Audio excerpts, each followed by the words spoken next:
এনায়েত প্রভুবাদ আবার একটা ভিডিও বানাইছে। আমি ওটা কইছিলাম পলিটিক্স নিয়ে কসকসানি না করতে। ভারতীয় পণ্য বয়কট আন্দোলনের সময় ওর কুরকুরে উঠছিল।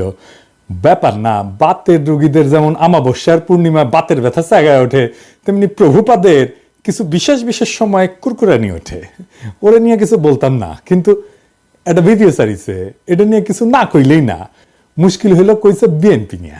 বিএনপির ডিফেন্ড করা তো আমার দায়িত্ব না, দায়ও না, আমি বিএনপি করিও না। কিন্তু বিএনপি ব্যাশিং এর নামে কোন শয়তানিটা শ্রী শ্রী এনায়েত প্রভুপাত করতেছে সেটা দেখায় দেওয়া দরকার।